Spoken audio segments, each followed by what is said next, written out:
നമസ്കാരം. നമ്മൾ നോക്കാൻ പോകുന്നത് 9ാം ക്ലാസ്സിലെ 4ാമത്തെ ചാപ്റ്ററായ ഇന്ത്യൻ ഭരണഘടനയിലെ അധികാര വിന്യാസം എന്നുള്ള ചാപ്റ്ററാണ്. ഓക്കെ, ഈ ചാപ്റ്റർ ആരംഭിക്കുന്നത് തന്നെ ജവഹർലാൽ നെഹ്റുവിൻ്റെ ഒരു പ്രസംഗത്തെ കോട്ട് ചെയ്തിട്ടാണ്. 947 ഓഗസ്റ്റ് 15-ാം തീയതി ജവഹർലാൽ നെഹ്റു നടത്തിയ ഒരു പ്രസംഗമുണ്ട്. അതായത് വർഷങ്ങൾക്ക് മുമ്പ് നാം വിധിയുമായൊരു കൂടിക്കാഴ്ച നടത്തി എന്ന് പറഞ്ഞിട്ട് ആരംഭിക്കുന്ന ഒരു പ്രസംഗമാണ്. ഇതിലാണ് ഈ ചാപ്റ്റർ ആരംഭിക്കുന്നത്. ഓക്കെ, നമുക്കറിയാം ഈ 947 ഓഗസ്റ്റ് 15-ന് ഇന്ത്യൻ ജനങ്ങൾക്ക് ലഭിച്ചിട്ടുള്ള 2 വാഗ്ദാനങ്ങളാണ്. ഒന്ന് ജനാധിപത്യവും, 2 ക്ഷേമരാഷ്ട്ര നിർമ്മാണവും. ഇതിനെ ചുവട് പിടിച്ച് ആരംഭിച്ച 2 കാര്യങ്ങളിൽ ഒന്നാണ് ഇന്ത്യൻ ഭരണഘടനാ നിർമ്മാണ സഭയും 2 ലക്ഷ്യപ്രമേയവും. ലക്ഷ്യപ്രമേയം നമുക്കറിയാം എന്നാണ് അവതരിപ്പിച്ചത്. അതായത് കോൺസ്റ്റിറ്റ്യൂവന്റ് അസംബ്ലി രൂപീകൃതമായത് നമുക്കറിയാം എന്നാണ്. അത് 946 ഡിസംബർ 6-നാണ്. ആദ്യത്തെ സമ്മേളനം തന്നെ എന്താണ്, അത് ഡിസംബർ 9-നാണ്. അന്നത്തെ താൽക്കാലിക അധ്യക്ഷനായിരുന്നു അത് സച്ചിദാനന്ദ സിൻഹയാണ് അല്ലേ, സച്ചിദാനന്ദ സിൻഹയായിരുന്നു.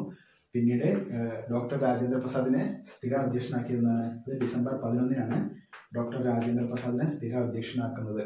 ഓക്കെ, അതിനുശേഷം ഡിസംബർ 13-നാണ് ലക്ഷ്യപ്രമേയം അവതരിപ്പിക്കുന്നത്. ജവഹർലാൽ നെഹ്റു ലക്ഷ്യപ്രമേയം അവതരിപ്പിക്കുന്നത്. ഓക്കെ, ഇനി അടുത്തതായിട്ട് ഈ ചാപ്റ്ററിൽ പറയുന്ന പോയിന്റ് എന്താ വെച്ചാൽ, അതായത് ദേശീയ പ്രസ്ഥാനത്തിന്റെ ഏതെല്ലാം ആശയങ്ങളാണ് ജവഹർലാൽ നെഹ്റുവിന്റെ ലക്ഷ്യപ്രമേയത്തിൽ അവതരിപ്പിച്ചിട്ടുള്ളതാണ് അടുത്തൊരു പോയിന്റ്. ഓക്കെ, അതാണ് ലക്ഷ്യപ്രമേയത്തിൽ കേട്ടോ. അതായത് ദേശീയ പ്രസ്ഥാനത്തിന്റെ ഏതെല്ലാം ആശയങ്ങളാണ് ലക്ഷ്യപ്രമേയത്തിലുള്ളതെന്നാണ് ചോദ്യം. ഒന്നാമത്തെ പോയിന്റ് ഏതാണ്? പദവി സമത്വമാണ്. പദവി സമത്വം. രണ്ടാമത്തെ പോയിന്റ് ഏതാണ്? അതായത് നിയമങ്ങൾക്ക് മുമ്പിലെ സമത്വം.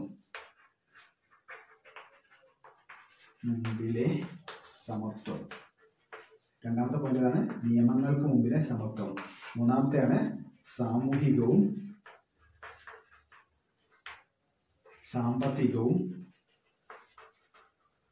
രാഷ്ട്രീയവുമായ നീതി. നാലാമത്തെ പോയിന്റാണ് ആവിഷ്കാര സ്വാതന്ത്ര്യം. അഞ്ചാമത്തെ പോയിന്റാണ് അവസര സമത്വം. ഇത്രയും പോയിന്റുകളാണ് ദേശീയ പ്രസ്ഥാനത്തിന്റെ ഏതെല്ലാം ആശയങ്ങളാണ് ലക്ഷ്യപ്രമേയത്തിൽ ഉൾക്കൊള്ളിച്ചിരിക്കുന്നത് ചോദിച്ചതിൽ ഏതൊക്കെയാണ്? പദവി സമത്വം, നിയമങ്ങൾക്ക് മുമ്പിലെ സമത്വം, അതുപോലെ സാമൂഹിക സാമ്പത്തിക രാഷ്ട്രീയ നീതി, ആവിഷ്കാര സ്വാതന്ത്ര്യം, അതുപോലെ അവസര സമത്വം. ഓക്കെ, ഇത്രയും പോയിന്റുകളാണ് ദേശീയ പ്രസ്ഥാനത്തിന്റെ ആശയങ്ങൾ ലക്ഷ്യപ്രമേയത്തിൽ ഉൾക്കൊള്ളിച്ചിരിക്കുന്നത്. ഇനി അടുത്ത പോയിന്റായിട്ട് കൊടുത്തിരിക്കുന്നത് ലക്ഷ്യപ്രമേയത്തിലെ ഏതൊക്കെ ആശയങ്ങളാണ് ആമുഖത്തിൽ കൊടുത്തിട്ടുള്ളതാണ് അടുത്ത ചോദ്യം. അടുത്തത് ലക്ഷ്യപ്രമേയത്തിലെ ഏതെല്ലാം ആശയങ്ങളാണ് ആമുഖത്തിൽ ഉൾക്കൊള്ളിച്ചിരിക്കുന്നതെന്നാണ് അടുത്ത ചോദ്യം. ആമുഖത്തിൽ ഏതൊക്കെയാണ് ലക്ഷ്യപ്രമേയത്തിലെ ആശയങ്ങൾ ഉൾക്കൊള്ളിച്ചിരിക്കുന്നത് വെച്ചാൽ ഒന്നാമത്തത് പരമാധികാരമാണ്. പരമാധികാരം ജനങ്ങൾക്ക്. 1. 2 ഏതാണ്? മതേതരത്വമാണ് 2. മൂന്നാമത്തെ പോയിന്റ് ഏതാണ്? മൂന്നാമത്തെയാണ് സാമൂഹികവും രാഷ്ട്രീയവുമായ നീതി. ഓക്കെ, നാലാമത്തെ പോയിന്റാണ് ഏതെന്ന് പറയുന്നത്? നാലാമത്തെ പോയിന്റാണ് ആശയപ്രകടനത്തിനും വിശ്വാസത്തിനും മതനിഷ്ഠയ്ക്കും ഉള്ള അവകാശം. ഇത്തരം കാര്യങ്ങളാണ് ഏതാണ് ലക്ഷ്യപ്രമേയത്തിന് ഏതൊക്കെ ആശയങ്ങളാണ് ആമുഖത്തിൽ ഉൾപ്പെടുത്തിയിരിക്കുന്നതെന്ന് ചോദിച്ചിട്ടുണ്ടെങ്കിൽ ഒന്ന് ഏതാണ്? പരമാധികാരം ജനങ്ങൾക്ക്, 2 മതേതരത്വം, പിന്നെ സാമ്പത്തികവും സാമൂഹികവും രാഷ്ട്രീയപരമായ നീതി, അടുത്തത് ആശയപ്രകടനത്തിനും വിശ്വാസത്തിനും മതനിഷ്ഠയ്ക്കുമുള്ള സ്വാതന്ത്ര്യം. ഇത്തരം കാര്യങ്ങളാണ് ലക്ഷ്യപ്രമേയത്തിലെ ആശയങ്ങൾ ഇതിലുള്ളത്, ആമുഖത്തിലുള്ളത്. അപ്പോൾ അത് ഡൗട്ട് ഉണ്ടെങ്കിൽ ഒന്നുകൂടെ കേട്ട് നോക്കാം കേട്ടോ. അപ്പോൾ അത് ക്ലിയർ ചെയ്തിട്ട് തന്നെ പോവാം. പിന്നെ പറയുന്നത് നമ്മുടെ ക്യാബിനറ്റ് മിഷന്റെ നിർദ്ദേശപ്രകാരം ഭരണഘടനാ നിർമ്മാണ സഭ രൂപീകൃതമായതെന്നാണ്. അത് 946 ഡിസംബർ 6-ാം തീയതി. ഭരണഘടനാ നിർമ്മാണ സഭയുടെ ആദ്യ സമ്മേളനം നമ്മൾ ഓൾറെഡി പറഞ്ഞാണ്. 946 ഡിസംബർ 9-ാം തീയതിയാണ്. അന്ന് അധ്യക്ഷനായിരുന്നു സച്ചിദാനന്ദ സിൻഹയായിരുന്നു അല്ലെ, സച്ചിദാനന്ദ സിൻഹ. എന്നാൽ സ്ഥിരം അധ്യക്ഷനായിട്ട് ഡോക്ടർ രാജേന്ദ്ര പ്രസാദിനെ തിരഞ്ഞെടുത്തത് എന്നാണ്? അത് ഡിസംബർ 11-നാണ്. ഡോക്ടർ രാജേന്ദ്ര പ്രസാദ് അല്ലെ, രാജേന്ദ്ര പ്രസാദാണ്. പിന്നെ നമ്മൾ ലക്ഷ്യപ്രമേയം എന്നാണ് അവതരിപ്പിച്ചത് ഡിസംബർ 13-നാണ്. ഇത്രയും കാര്യങ്ങളാണ് നമ്മൾ പറഞ്ഞത്. ഓക്കെ, ഇനി നമ്മൾ മനസ്സിലാക്കേണ്ടത് എന്താ വെച്ചാല് ഭരണഘടനാ നിർമ്മാണ സഭ രൂപീകരിക്കാനായിട്ട് എടുത്ത സമയം എന്ന് വെച്ചിട്ടുണ്ടെങ്കിൽ 2 വർഷം 11 മാസം അതേപോലെ 17 ദിവസം. 17 അല്ലെങ്കിൽ 18 ചിലതിലേക്ക് കാണപ്പെടുന്നുണ്ട്. അപ്പോൾ 17 അല്ലെങ്കിൽ 18 ദിവസം, ഇത്രയാണ് ഭരണഘടനാ നിർമ്മാണ സഭ രൂപീകരിക്കാനായിട്ട് എടുത്ത സമയം. ഓക്കെ, ഇനി മനസ്സിലാക്കേണ്ടത് വെച്ചാല് ഭരണഘടനയുടെ ആമുഖത്തിൽ പ്രതിപാദിച്ചിട്ടുള്ള ഒരേ ഒരു ദിവസം എന്താണ്? അത് വെച്ചാല് 949 നവംബർ 26. ഈ നവംബർ 26 നമ്മുടെ നിയമദിനം കേട്ടോ. നിയമദിനമാണ് നവംബർ 26. ഓക്കെ, എന്തുകൊണ്ടാണ് 949 നവംബർ 26 മാത്രം ഭരണഘടന ആമുഖത്തിൽ പ്രതിപാദിച്ചിരിക്കുന്നത് വെച്ചാൽ നമ്മുടെ ഭരണഘടന ഭരണഘടനാ നിർമ്മാണ സഭ അംഗീകരിച്ചത് 949 നവംബർ 26-നാണ്. ഓക്കെ, എന്നാൽ ഇനാക്ട് ആയതെന്നാണ്? നമ്മുടെ ഭരണഘടന ഇനാക്ട് ആയത് നിലവിൽ വന്നതെന്ന് വെച്ചുള്ളത് 950 ജനുവരി 26-നാണ്. എങ്ങനെ നമ്മുടെ ഭരണഘടനയുടെ ആമുഖം തുടങ്ങുന്നത് എങ്ങനെയാ? അത് കേൾക്കുമ്പോൾ തന്നെ നമുക്കൊരു സ്പിരിറ്റ് വന്നു അല്ലേ? We, the people of India, having solemnly constituted India into a sovereign, socialist, secular and democratic and republic, and to secure all its citizens justice, social, economic and political liberty of thought and expression, belief, faith and worship, equality of status, of opportunity, and to promote among them all fraternity, assuring the dignity of the individual and the unity and integration of the nation. In our Constituent Assembly, this 26th day of November 1949, do hereby adopt, enact and give to ourselves this Constitution. എന്നാണ് നമ്മുടെ ഭരണഘടനയുടെ ആമുഖം പറയുന്നത്. നിങ്ങൾ കാണാതെ പഠിക്കൊന്നും വേണ്ട, അതിന് പഠിച്ചുകൊണ്ട് ഞാൻ പറഞ്ഞോന്നുള്ളൂ. അപ്പോൾ ഇതിൽ നിന്ന് മെയിനായിട്ട് ചോദ്യം വരാൻ സാധ്യത വെച്ചാൽ ഏത് ദിവസമാണ് ആമുഖത്തിൽ പരാമർശിക്കുന്നതെന്ന് ചോദിക്കാം. അത് 26 നവംബർ 1949 പിന്നെ അതിനകത്ത് 1976 42-ാം ഭേദഗതിയിലൂടെ മാറ്റം വരുത്തിയ കുറച്ച് വാക്കുകളുണ്ട്. ആദ്യം പരമാധികാര ജനാധിപത്യ റിപ്പബ്ലിക് നിന്നു, പിന്നീട് അത് 1976 42-ാം ഭേദഗതിയിലൂടെ പരമാധികാര സ്ഥിതി സമത്വ മതേതര ജനാധിപത്യ റിപ്പബ്ലിക് എന്ന് പറഞ്ഞിട്ട് മാറ്റിയിട്ടുണ്ട്. പിന്നെ എന്താ, രാജ്യത്തിന്റെ ഐക്യം എന്നുള്ളത് മാറ്റിയിട്ട് ഐക്യവും അഖണ്ഡതയും ആക്കിയിട്ടുണ്ട്. അത്തരം കാര്യങ്ങൾ ആമുഖത്തിൽ നിന്ന് ചോദിക്കാൻ സാധ്യതയുള്ള കാര്യങ്ങളാണ്. പിന്നെ അത് ഇനാക്ട് ആയത് ഈ 42-ാം ഭേദഗതി നിലവിൽ വന്നതെന്നു വെച്ചിട്ടുണ്ടെങ്കിൽ 1977 ജനുവരി മാസം 3-ാം തീയതി. നമുക്ക് ഈ ചാപ്റ്ററിൽ പറയാനുള്ളത് ഭരണഘടനയുടെ സവിശേഷതകളാണ് കേട്ടോ. നമ്മുടെ ഇന്ത്യൻ ഭരണഘടനയുടെ സവിശേഷതകളാണ്. ഒന്ന്, ഏറ്റവും വലുത്. നമുക്കറിയാം ഏകദേശം 1.5 ലക്ഷത്തോളം വാക്കുകൾ ഉപയോഗിച്ചിട്ടാണ് നമ്മുടെ ഇന്ത്യൻ ഭരണഘടന തയ്യാറാക്കിയിട്ടുള്ളത്. അതുപോലെ പാർലമെന്ററി ജനാധിപത്യം, നമ്മുടെ കാര്യനിർവഹണ വിഭാഗം നിയന്ത്രിക്കപ്പെടുന്നത് എങ്ങനെയാണ്? നിയമനിർമ്മാണ വിഭാഗമായിരിക്കും നമ്മുടെ കാര്യനിർവഹണ വിഭാഗത്തെ നിയന്ത്രിക്കുന്നത്. ഓക്കെ, അതായത് അവരെ കൺട്രോൾ ചെയ്യുന്നത്. ഓക്കെ, അടുത്തത് ദൃഢവും അയവുള്ളതുമാണ്. നമുക്കറിയാം ചില കാര്യങ്ങളൊക്കെ നമുക്ക് ഭേദഗതി ചെയ്യണമെങ്കിൽ ഒരുപാട് ഫോർമാലിറ്റീസ് ഉണ്ട്. ഇങ്ങനെ സഭയിൽ പകുതിയിൽ കൂടുതൽ മെമ്പേഴ്സ് വേണം, അങ്ങനെ കുറെ ഫോർമാലിറ്റീസ് ഉണ്ട്. അപ്പം ചില കാര്യങ്ങളിൽ ദൃഢവും ചില കാര്യങ്ങൾ വളരെ അയവുള്ളതുമായ ഭരണഘടനയാണ് നമുക്കുള്ളത്. ഓക്കെ, അടുത്തത് മൗലിക അവകാശങ്ങളും മൗലിക കർത്തവ്യങ്ങളും. നമുക്കറിയാം മൗലിക അവകാശം എന്ന് വെച്ചാൽ ഒരു രാജ്യം പൗരന് നൽകേണ്ട അവകാശങ്ങളാണ് മൗലിക അവകാശങ്ങൾ. മൗലിക കർത്തവ്യം എന്ന് വെച്ചാൽ എന്താണ്? പൗരൻ രാജ്യത്തിന് വേണ്ടി ചെയ്യേണ്ട കാര്യങ്ങളാണ്, കടമകളാണ് മൗലിക കർത്തവ്യങ്ങൾ എന്ന് പറയുന്നത്. അപ്പം അത് നമ്മുടെ ഭരണഘടനയുടെ പ്രത്യേകതയാണ്, മൗലിക അവകാശങ്ങളും മൗലിക കർത്തവ്യങ്ങളും. അടുത്തത് മാർഗനിർദ്ദേശ തത്വങ്ങളാണ്. അതായത് നമ്മുടെ രാഷ്ട്രത്തിന്റെ അഭിവൃദ്ധിക്ക് വേണ്ടിയിട്ട് നമ്മുടെ രാഷ്ട്രത്തിന് കൊടുത്തിട്ടുള്ള നിർദ്ദേശങ്ങളാണ് മാർഗനിർദ്ദേശക തത്വങ്ങളിൽ ഉൾപ്പെടുത്തിയിരിക്കുന്നത്. ഓക്കെ, അടുത്തത് ദ്വിമണ്ഡല നിയമനിർമ്മാണ സഭയാണ്. ദ്വിമണ്ഡല നിയമനിർമ്മാണ സഭ നമുക്കറിയാം നമുക്ക് 2 സഭകളുണ്ട് അല്ലേ? അതായത് നമ്മുടെ ജനങ്ങളെ റെപ്രസെന്റ് ചെയ്തുകൊണ്ട് ഒരു ലോക്സഭ, ഒരു അധോസഭയായിട്ട് ലോക്സഭയും, അതുപോലെ നമ്മുടെ സംസ്ഥാനങ്ങളെ റെപ്രസെന്റ് ചെയ്തുകൊണ്ട് ഉപരിസഭയായിട്ട് രാജ്യസഭയും നിലകൊള്ളുന്നുണ്ട്. അതാണ് ദ്വിമണ്ഡല നിയമനിർമ്മാണ സഭ എന്ന് പറയുന്നത് ഉദ്ദേശിക്കുന്നത്. പിന്നെ ശക്തമായ കേന്ദ്ര ഗവൺമെന്റോട് കൂടിയ ഫെഡറലിസമാണ്. എന്ന് വെച്ചാൽ ഫെഡറലിസം എന്ന് പറഞ്ഞാൽ എന്താണ്, നമുക്കറിയാം അധികാര വിഭജനം ചെയ്യുന്ന ഒരു ഹൈറാർക്കിനെയാണ് ഫെഡറലിസം എന്ന് പറയുന്നത്. അപ്പം ശക്തമായ കേന്ദ്ര ഗവൺമെന്റോട് കൂടിയ ഫെഡറലിസം, അതായത് ചില കാര്യങ്ങളിലൊക്കെ എന്താണ് ഈ കേന്ദ്രത്തിന് തന്നെയായിരിക്കും പവർ കൂടുതൽ ചില കാര്യങ്ങൾക്ക് ഡിസിഷൻ എടുക്കാൻ വേണ്ടിയിട്ട്. അപ്പോൾ ചില കാര്യങ്ങളൊക്കെ നിയന്ത്രിക്കുന്നത് കേന്ദ്ര ഗവൺമെന്റ് തന്നെയായിരിക്കും. അതുകൊണ്ടാണ് ശക്തമായ കേന്ദ്രത്തോടു കൂടിയുള്ള ഫെഡറലിസം എന്ന് പറയുന്നത്. അടുത്തത് സ്വതന്ത്രവും നിഷ്പക്ഷവുമായ നീതിന്യായ വ്യവസ്ഥ.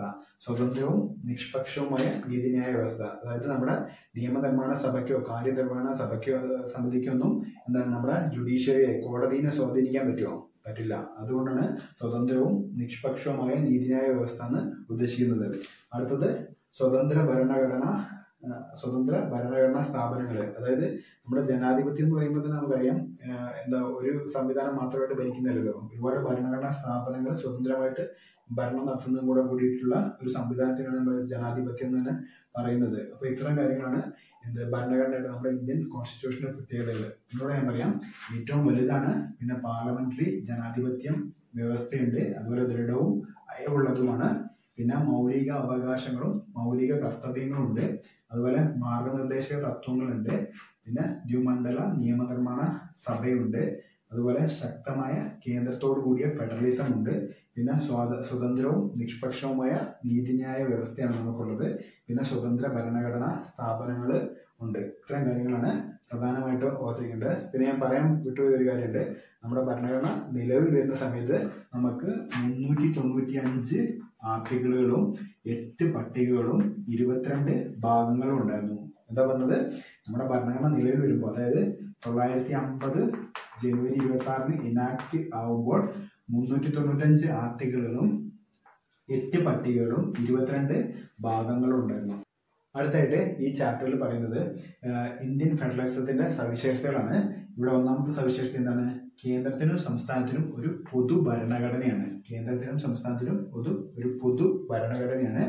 അടുത്തത് ഭരണഘടനയുടെ പരമാധികാരം. നമ്മുടെ ഏറ്റവും പ്രൈം ആയിട്ടുള്ള സാധനം എന്താണ്?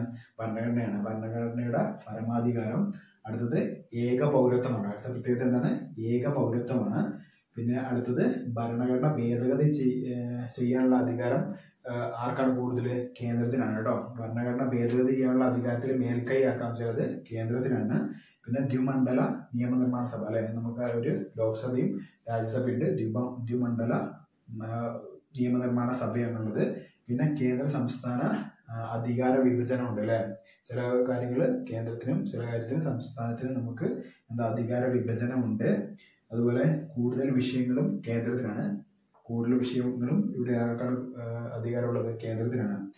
അതുപോലെ സുഗമവും നിഷ്പക്ഷവുമായ നീതിന്യായ വ്യവസ്ഥ. സുഗമവും നിഷ്പക്ഷവുമായ നീതിന്യായ വ്യവസ്ഥ. പിന്നെ അടുത്തത് അർദ്ധ ഫെഡറൽ സംവിധാനം. ഇതൊക്കെയാണ് ഫെഡറൽ സംവിധാനത്തിന്റെ പ്രത്യേകതകള്. പക്ഷെ ടെക്സ്റ്റ് ബുക്കിൽ അവസാനം ഫെഡറൽ സംവിധാനത്തിന്റെ അടിസ്ഥാന സവിശേഷതകൾ എന്ന് പറഞ്ഞിട്ട് 3 കാര്യം പറയുന്നുണ്ട്. അതും കൂടെ ഓർത്തിരിക്കുക. അതെന്ന് വെച്ചാൽ ഒന്നാമത്തെ കേസ് എന്ന് വെച്ചിട്ടുണ്ടെങ്കിൽ എന്താണ്? അടിസ്ഥാന സവിശേഷതയിൽ ഒന്നാമത്തെന്ന് വെച്ചിട്ടുണ്ടെങ്കിൽ ദൃഢമായ ഒരു ഭരണഘടന, 2 അധികാര വിഭജനം, 3 സ്വതന്ത്ര നീതിന്യായ വ്യവസ്ഥയാണ്.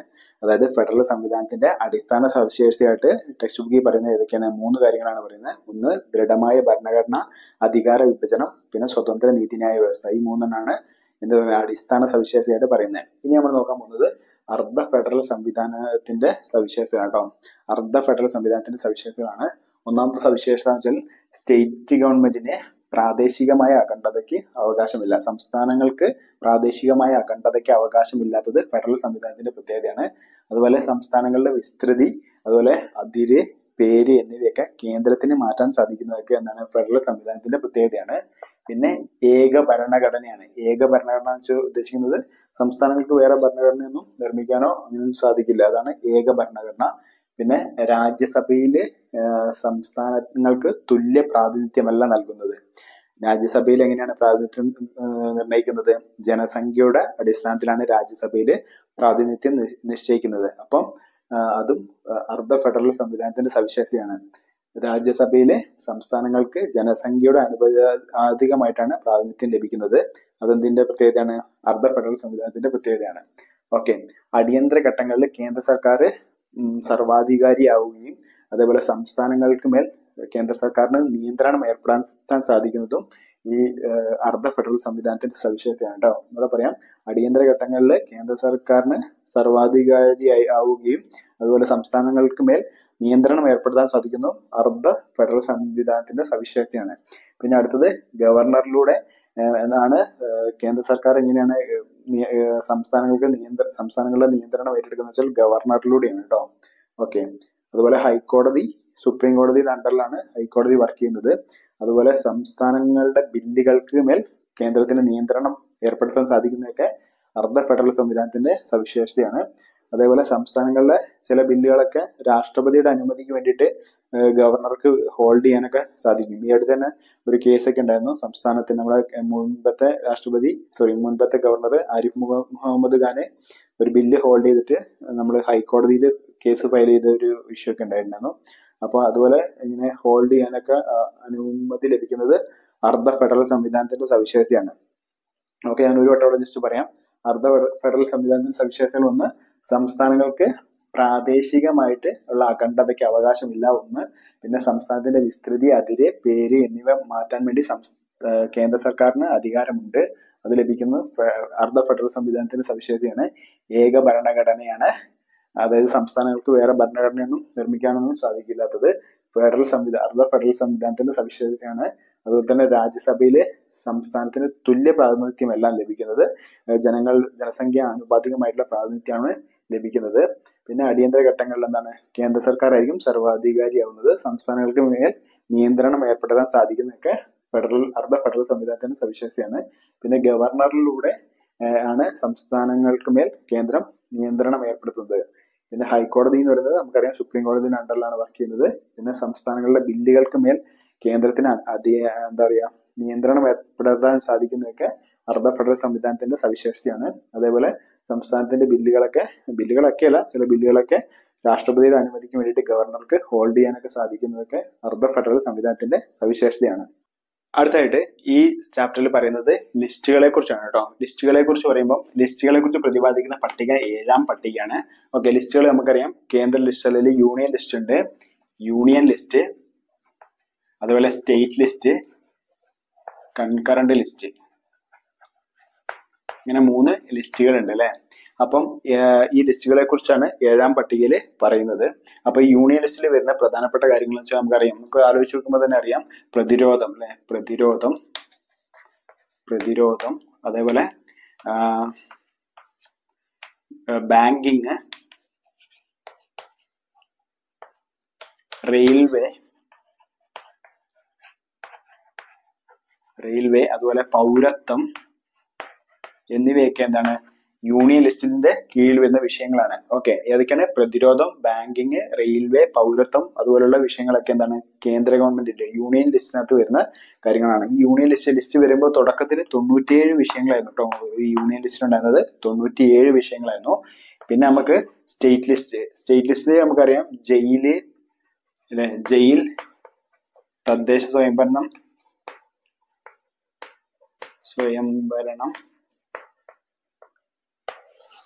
എന്നിവയൊക്കെ എന്താണ്, പോലീസ് എന്നിവയൊക്കെ എന്താണ് സ്റ്റേറ്റ് ലിസ്റ്റിൽ ഉൾപ്പെട്ട വിഷയങ്ങളാണ്. സ്റ്റേറ്റ് ലിസ്റ്റിൽ നമുക്ക് ആദ്യം 66 വിഷയങ്ങളായിരുന്നു ഉൾപ്പെട്ടിട്ടുണ്ടായിരുന്നത് കേട്ടോ. ഫസ്റ്റ് 66 വിഷയങ്ങളായിരുന്നു സ്റ്റേറ്റ് ലിസ്റ്റിൽ ഉൾപ്പെട്ടിട്ടുണ്ടായിരുന്നത്. അതുപോലെ കൺകറന്റ് ലിസ്റ്റിൽ വരുന്ന സാധനങ്ങളാണ് ഏതൊക്കെ? ഒന്ന് ട്രേഡ് വരുന്നുണ്ട്, അതുപോലെ വിവാഹം വരുന്നുണ്ട്, അതുപോലെ ജനന മരണ രജിസ്ട്രേഷൻ എന്നിവയൊക്കെ എന്താണ് കൺകറന്റ് ലിസ്റ്റിൽ വരുന്ന വിഷയങ്ങളാണ്. അതുപോലെ വിദ്യാഭ്യാസം, അതുപോലെ വനം എന്നിവയൊക്കെ എന്തിനാണ് കൺകറന്റ് ലിസ്റ്റിൽ വരുന്ന വിഷയങ്ങളാണ് കേട്ടോ. 3 ലിസ്റ്റുകളിൽ ഉൾപ്പെടാത്ത വിഷയങ്ങളൊക്കെ എവിടെയാണ്? റെസിഡ്വറി പവേഴ്സ് എന്ന് പറഞ്ഞിട്ട് അല്ലെ, റെസിഡ്വറി പവേഴ്സ് അല്ലെങ്കിൽ അവശിഷ്ട അധികാരം എന്ന് പറഞ്ഞിട്ടായിരിക്കും ഉണ്ടാവുക. അതിന് ഉദാഹരണമാണ് സൈബർ നിയമങ്ങളൊക്കെ കേട്ടോ. സൈബർ നിയമങ്ങളൊക്കെ അവശിഷ്ട അധികാരങ്ങളിൽ ഉൾപ്പെടുന്ന വിഷയങ്ങളാണ് സൈബർ നിയമങ്ങളൊക്കെ കേട്ടോ. അടുത്തായിട്ട് ഈ ചാപ്റ്ററിൽ പറയുന്നത് ദ്വിമണ്ഡല സംവിധാനങ്ങൾ നിലനിൽക്കുന്ന സംസ്ഥാനങ്ങളെ കുറിച്ച് പറയുന്നത് കേട്ടോ. ദ്വിമണ്ഡല സംവിധാനങ്ങൾ നിലനിൽക്കുന്ന സംസ്ഥാനങ്ങൾ ഏതൊക്കെയാണ്? ഒന്ന് തെലങ്കാനയാണ്, പിന്നെ 2 ഏതാണ്? ഉത്തർപ്രദേശ്, 3 മഹാരാഷ്ട്ര, മഹാരാഷ്ട്ര, അതേപോലെ ബീഹാർ, പിന്നെ ആന്ധ്രാപ്രദേശ്, അതേപോലെ കർണാടക. ഇതൊക്കെയാണ് ദ്വിമണ്ഡല സംവിധാനങ്ങൾ നിലനിൽക്കുന്ന സംസ്ഥാനങ്ങൾ. ഏതൊക്കെയാണ്? തെലങ്കാന, ഉത്തർപ്രദേശ്, മഹാരാഷ്ട്ര, ബീഹാർ, അതുപോലെ ആന്ധ്രാപ്രദേശ്, കർണാടക. ഇതൊക്കെ ദ്വിമണ്ഡല സംവിധാനം നിലനിൽക്കുന്ന സംസ്ഥാനങ്ങളാണ് കേട്ടോ. അപ്പൊ ഈ ലോക്സഭയെ കുറിച്ച് പറയുകയാണെങ്കിൽ ലോക്സഭയ്ക്ക് എന്താണ്? ലോക്സഭ എന്ന് പറയുന്നത് എന്താണ്? ഒരു ജനപ്രതിനിധി സഭയാണ് ലോക്സഭ എന്ന് പറയുന്നത്. ലോക്സഭയിലെ പരമാവധി അംഗസംഖ്യ എത്രയാണെന്ന് അറിയോ? 550 കേട്ടോ. ലോക്സഭയിലെ പരമാവധി അംഗസംഖ്യ 550. 2023 നമ്മുടെ ലോക്സഭയുടെ സ്ട്രെങ്ത് എന്ന് പറയുന്നത് എത്രയാണ്? 543 ആയിരുന്നു കേട്ടോ. ഓക്കെ. അതുപോലെ ലോക്സഭയെ കുറിച്ച് പറയുമ്പോൾ ലോക്സഭയുടെ അധ്യക്ഷൻ ആരാണ്? ലോക്സഭയുടെ അധ്യക്ഷൻ സ്പീക്കറാണ് കേട്ടോ. ലോക്സഭയുടെ അധ്യക്ഷൻ ആരാണ്? സ്പീക്കറാണ്. അതേപോലെ രാജ്യസഭയെ കുറിച്ച് പറയുകയാണെങ്കിൽ രാജ്യസഭ നമുക്കറിയാം ഉപരിസഭയാണ്. രാജ്യസഭയുടെ പരമാവധി അംഗബലം എന്ന് വെച്ചാൽ 250. അതില് 238 തെരഞ്ഞെടുക്കപ്പെടുന്നതും 238 പ്ലസ് 12 എന്താണ്?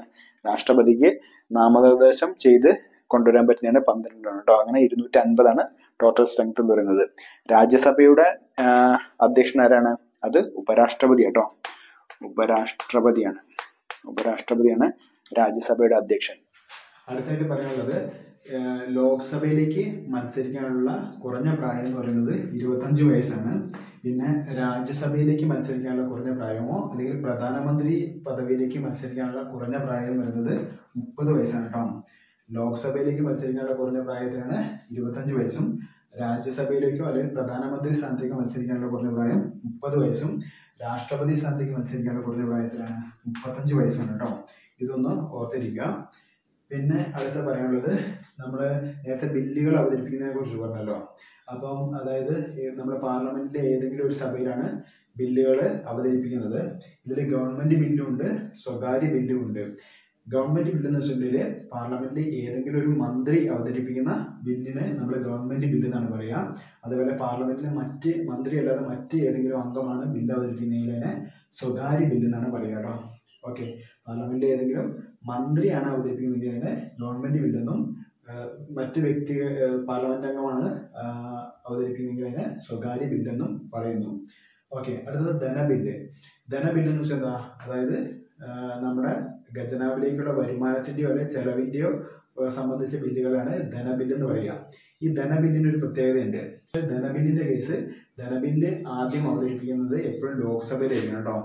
ലോക്സഭയിലാണ് ആദ്യം ധനബില്ല് അവതരിപ്പിക്കുക. ധനബില്ല് മാത്രമല്ല, അവിശ്വാസ പ്രമേയം അവതരിപ്പിക്കുന്നതും ആദ്യം എവിടെയായിരിക്കും? ലോക്സഭയിലായിരിക്കും കേട്ടോ.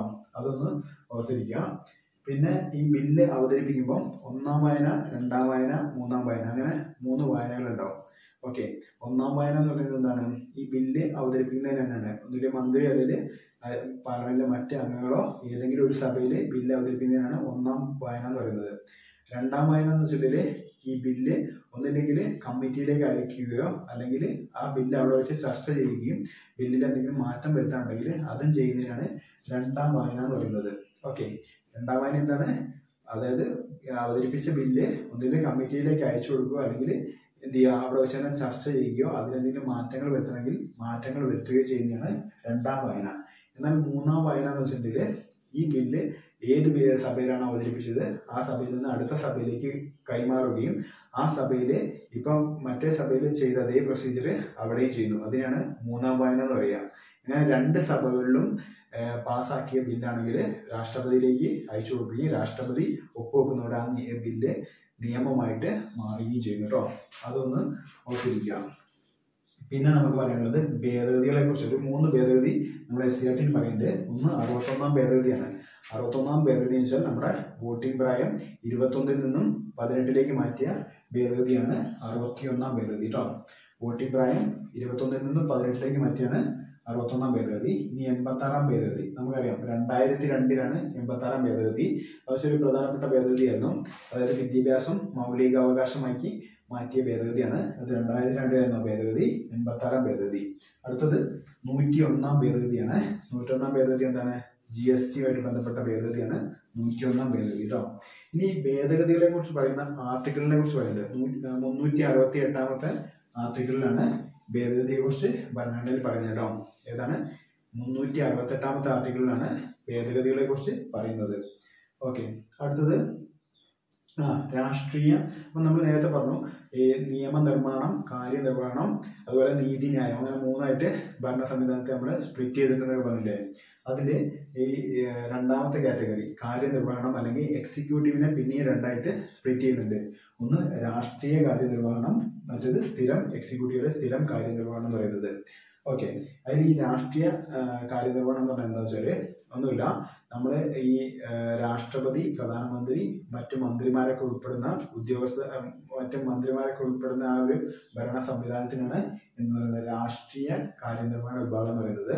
അതായത് രാഷ്ട്രീയ കാര്യനിർവഹണം എന്ന് വെച്ചാൽ ഒരു ഇലക്ഷനിലൂടെ, തെരഞ്ഞെടുപ്പിലൂടെയൊക്കെ വന്ന ആൾക്കാരാണ് രാഷ്ട്രീയ കാര്യനിർവഹണ വിഭാഗം എന്ന് പറയുന്നത്. അവർക്കൊരു കാലാവധി കഴിയുമ്പോൾ അവർ അധികാരം അവസാനിപ്പിച്ച് പോവുകയും ചെയ്യും. ഓക്കെ, അതേസമയം സ്ഥിരം എക്സിക്യൂട്ടീവ് എന്ന് പറഞ്ഞാൽ എന്താണ്? സ്ഥിരം എക്സിക്യൂട്ടീവ് എന്ന് വെച്ചാൽ ഒരു എക്സാം വഴി വന്ന സർക്കാർ ഉദ്യോഗസ്ഥരൊക്കെയാണ് സ്ഥിരം എക്സിക്യൂട്ടീവിലെ സ്ഥിരം കാര്യനിർവഹണ വിഭാഗം എന്ന് പറയുന്നത്. അതിനകത്ത് ഏതൊക്കെ വരുന്നത്? അതിലേക്ക് നമുക്കറിയാം ഈ അഖിലേന്ത്യാ സർവീസ് അല്ലെങ്കിൽ സംസ്ഥാന സർവീസ് ഒക്കെ പോലുള്ള ഉദ്യോഗസ്ഥ വൃന്ദങ്ങളൊക്കെയാണ് സ്ഥിരം എക്സിക്യൂട്ടീവ് വരുന്നത്. ഓക്കെ, അതൊന്ന് ഓർത്തിരിക്കാം. പിന്നെ കാര്യനിർവഹണ വിഭാഗത്തിന്റെ തലവൻ എന്ന് പറയുന്നത് രാഷ്ട്രപതി ആയിരിക്കും. രാഷ്ട്രപതിയെ നാമമാത്ര കാര്യനിർവഹണ വിഭാഗം എന്നാണ് പറയുന്നത്. അതുപോലെ പ്രധാനമന്ത്രിയും മറ്റു മന്ത്രിമാരുമാണ് യഥാർത്ഥ കാര്യനിർവഹണ വിഭാഗം എന്നും അറിയപ്പെടുന്നുണ്ട്. അപ്പൊ അതും കൂടെ ഒന്ന് ഓർത്തിരിക്കുക. പിന്നെ രാഷ്ട്രപതിനെ തിരഞ്ഞെടുക്കുന്നത് എങ്ങനെയാണ്? ഇലക്ടറൽ കോളേജ് വഴിയാണ് രാഷ്ട്രപതിനെ തിരഞ്ഞെടുക്കുന്നത്. ഈ ഇലക്ടറൽ കോളേജിൽ ആരൊക്കെ ഉണ്ടാവുക എന്ന് വെച്ചിട്ടുണ്ടെങ്കിൽ അത് പാർലമെന്റിലെ തിരഞ്ഞെടുക്കപ്പെട്ട, അത് ഇരു സഭകളിലും തിരഞ്ഞെടുക്കപ്പെട്ട മെമ്പേഴ്സ് ഉണ്ടാവും. അതുപോലെ തന്നെ ആരുണ്ടാവും? സംസ്ഥാനങ്ങളിലെ നിയമനിർമ്മാണ വിഭാഗത്തിൽ നിന്ന് തിരഞ്ഞെടുക്കപ്പെട്ട അംഗങ്ങളും കൂടെ ചേർന്നിട്ടാണ് ഈ ഇലക്ടറൽ കോളേജ് വരുന്നത്. ഇലക്ടറൽ കോളേജാണ് രാഷ്ട്രപതിനെ തിരഞ്ഞെടുക്കുന്നത് കേട്ടോ. പിന്നെ ഔദ്യോഗിക കാലാവധി, രാഷ്ട്രപതിയുടെ ഔദ്യോഗിക കാലാവധി എന്ന് വെച്ചാൽ 5 വർഷമാണ് കേട്ടോ. രാഷ്ട്രപതിയുടെ ഔദ്യോഗിക കാലാവധി 5 വർഷമാണ്. അപ്പം ഈ ലോക്സഭയുടെ കാലാവധി എത്രയാണ്? ലോക്സഭയുടെയും 5 വർഷം തന്നെയാണ് കേട്ടോ. ലോക്സഭയുടെ 5 വർഷമാണ് കാലാവധി. അതേസമയം രാജ്യസഭയ്ക്ക് കാലാവധി ഉണ്ടോ? രാജ്യസഭയ്ക്ക് കാലാവധി ഇല്ല. പക്ഷെ രാജ്യസഭ അംഗങ്ങളുടെ കാലാവധി എത്രയാണ്? 6 വർഷമാണ്. ലോക്സഭയുടെ കാലാവധി എത്രയാണ്? 5 വർഷമാണ്. രാജ്യസഭയുടെ കാലാവധി വെച്ചാൽ രാജ്യസഭ ഒരു സ്ഥിര സഭയാണ്. രാജ്യസഭയിലെ അംഗങ്ങളുടെ കാലാവധി 6 വർഷമാണ്. അതായത് ഒരു 6 വർഷം കൂടുന്നതിനനുസരിച്ച് 1/3 ആൾക്കാർ വെച്ച് പിരിഞ്ഞു പോവുകയും പുതിയ ഇലക്ഷൻ നടത്തിയിട്ട് പുതിയ ആൾക്കാരെ ഇലക്ടറൽ കോളേജ് വഴി പുതിയ ആൾക്കാരെ തിരഞ്ഞെടുക്കുകയും ചെയ്യുന്ന ഒരു സംവിധാനമാണത്. അതുകൊണ്ട് രാജ്യസഭയ്ക്ക് കാലാവധി ഇല്ല. ഓക്കെ, അതൊന്നും ഓർത്തിരിക്കാം. ഇനി ഭേദഗതി രീതികൾ എന്ന് പറയുമ്പോൾ ആദ്യം പറയുന്നത് സംസ്ഥാനങ്ങളുടെ പേര് മാറ്റുക അങ്ങനെയുള്ള കാര്യങ്ങളൊക്കെ എന്ന് വെച്ചാൽ കുറച്ച് അയവുള്ള ഭേദഗതി രീതിയാണ്. അതിലെന്ന് വെച്ചാൽ നമുക്ക് പാർലമെന്റിലെ കേവല ഭൂരിപക്ഷം മാത്രം മതിയാവും അതൊക്കെ ചെയ്യണമെങ്കിൽ. അടുത്തത് 86 ഭേദഗതിയാണ്. എന്ന് വെച്ചാൽ അത് വിദ്യാഭ്യാസ മൗലികാവകാശമാക്കി മാറ്റിയ ഭേദഗതിയാണ്. അതൊക്കെ കുറച്ച് ദൃഢമുള്ള രീതിയാണ്. കാരണം വെച്ചാൽ പാർലമെന്റ് ഇരു സഭകളിലും പ്രത്യേക ഭൂരിപക്ഷം ആവശ്യമുള്ള ഭേദഗതിയാണ് ഈ മൗലികാവകാശത്തിലൊക്കെ മാറ്റം വരുത്തുക എന്ന് പറയുന്നതൊക്കെ. ഓക്കെ, അടുത്തത് കൺകറന്റ് ലിസ്റ്റിലുള്ള ഭേദഗതി. കൺകറന്റ് ലിസ്റ്റിലുള്ള ഭേദഗതിയൊക്കെ ചെയ്യണമെങ്കിൽ എന്ത് ചെയ്യുക? അതിദൃഢമായ ഭേദഗതി രീതിയാണ് അതൊക്കെ. എന്ന് വെച്ചിട്ടുണ്ടെങ്കിൽ അതിനകത്ത് പാർലമെന്റ് ഇരു സഭകളിലെയും പ്രത്യേക ഭൂരിപക്ഷം വേണ്ടി വരും. അത് കൂടാതെ പകുതിയിൽ കൂടുതൽ സംസ്ഥാനങ്ങളുടെ അംഗീകാരം കൂടെ ലഭിക്കേണ്ടി വരും. അതായത് ഈ കൺകറന്റ് ലിസ്റ്റിലൊക്കെ മാറ്റം വരുത്തുന്നത്. ആ 3 ഭേദഗതി രീതികളെ കുറിച്ച് പുസ്തകത്തിൽ ഇങ്ങനെ പറയുന്നുണ്ട് കേട്ടോ. അതുകൂടെ നോക്കിയിരിക്കുക.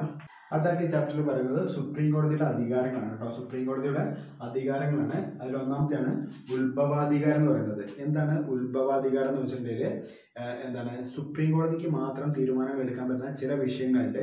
ആ വിഷയങ്ങളൊക്കെ പരിഗണിക്കപ്പെടുന്നത് ഈ ഉത്ഭവാധികാരം എന്ന് പറയുന്ന ഭാഗത്താണ്.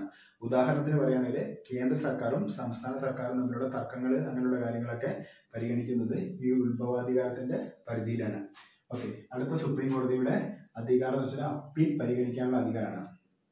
എന്താണ് അപ്പീൽ പരിഗണിക്കാനുള്ള അധികാരം? അതായത് സുപ്രീം കോടതിയുടെ താഴെയുള്ള എല്ലാ കോടതികളിൽ നിന്നുള്ള വിധിക്കുമേൽ അപ്പീൽ സ്വീകരിക്കാനുള്ള അധികാരം ആർക്കാണ്? സുപ്രീം കോടതിക്കാണ്. എന്നോട് പറഞ്ഞുതരാം. മറ്റ് ഹൈക്കോടതിയും മറ്റ് കീഴ്ക്കോടതികളിൽ നിന്നൊക്കെ വരുന്ന വിധിക്കുമേൽ അപ്പീൽ സ്വീകരിക്കാനുള്ള അധികാരം ആർക്കാണ്? സുപ്രീം കോടതിക്കാണ്. അതിനാണ് അപ്പീൽ പരിഗണിക്കാനുള്ള അധികാരം എന്ന് പറയുന്നത്. അടുത്താണ് ഉപദേശക അധികാരം. ഉപദേശക അധികാരം എന്ന് വെച്ചിട്ടുണ്ടെങ്കിൽ എന്താണ്? അതായത് രാഷ്ട്രപതിക്ക് എന്ത് വിഷയത്തിന്റെ മേലാണെങ്കിലും എന്തെങ്കിലും നിയമപരമായ ഉപദേശം ആവശ്യമുണ്ടെങ്കിൽ അത് പറഞ്ഞു കൊടുക്കാനുള്ള ഭരണഘടനാപരമായിട്ടുള്ള ബാധ്യത ആർക്കുണ്ട്? സുപ്രീം കോടതിക്ക് ഉണ്ട് കേട്ടോ. ഭരണഘടനാപരമായ ബാധ്യത ഇതോടെ പറഞ്ഞിടാം. അതായത് രാഷ്ട്രപതിക്ക് എന്തെങ്കിലും വിഷയവുമായി ബന്ധപ്പെട്ട അഭിപ്രായം അല്ലെങ്കിൽ ഉപദേശം സുപ്രീം കോടതിയിൽ നിന്ന് വേണമെങ്കിൽ അത് പറഞ്ഞു കൊടുക്കാനുള്ള ഭരണഘടനാപരമായ ബാധ്യത ആർക്കുണ്ട്? സുപ്രീം കോടതിക്ക് ഉണ്ട് എന്നാണ് ഈ അധികാരത്തെ പറയുന്നത്. അടുത്ത റിട്ട് അധികാരം. റിട്ട് അധികാരം എന്ന് വെച്ചാൽ എന്താ? അതായത് മൗലികാവകാശങ്ങളുടെ ലംഘനങ്ങൾ ഉണ്ടായിട്ടുണ്ടെങ്കിൽ ആ ലംഘനങ്ങൾക്ക് മേൽ റിട്ട് ഉത്തരവുകൾ പുറപ്പെടുവിക്കാനുള്ള സുപ്രീം കോടതിയുടെ പ്രത്യേക അധികാരത്തെയാണ് റിട്ട് അധികാരം എന്ന് പറയുന്നത്. ഇനി പുനരവലോകന അധികാരം. പുനരവലോകന അധികാരം എന്ന് വെച്ചാൽ എന്താ? ജുഡീഷ്യൽ റിവ്യൂ ആണ്. എന്ന് വെച്ചിട്ടുണ്ടെങ്കിൽ എന്തെങ്കിലും ഒരു ബില്ല് പാസ്സായി നിയമമായാലും അത് പുനഃപരിശോധിക്കാനുള്ള അധികാരം സുപ്രീം കോടതിക്ക് ഉണ്ട്. എന്നിട്ട് അത് എന്തെങ്കിലും ഭരണഘടനാ ലംഘനമായ കാര്യങ്ങളോ എന്തെങ്കിലും ഉണ്ടെങ്കിൽ അത് അങ്ങനെ ഭരണഘടനാ ലംഘനമാണെന്ന് പറഞ്ഞിട്ട് ആ ബില്ല് റദ്ദ് ചെയ്യാനും ഉള്ള അധികാരമൊക്കെ ആർക്കുണ്ട്? സുപ്രീം കോടതിക്ക് ഉണ്ട്. അതിനാണ് ഈ പുനരവലോകന അധികാരം എന്ന് പറയുന്നത്. ഈ ചാപ്റ്ററിലെ എല്ലാ ഇമ്പോർട്ടൻറ്റ് പോയിന്റ്സ് ഞാനിവിടെ ഡിസ്കസ് ചെയ്തിട്ടുണ്ട്. അപ്പോൾ മനസ്സിലായല്ലോ എന്ന് പ്രതീക്ഷിക്കുന്നു. അപ്പോൾ വീഡിയോ ഇഷ്ടപ്പെട്ടെങ്കിൽ ലൈക്ക് ചെയ്യുക, സബ്സ്ക്രൈബ് ചെയ്യുക, സപ്പോർട്ട് ചെയ്യുക. താങ്ക്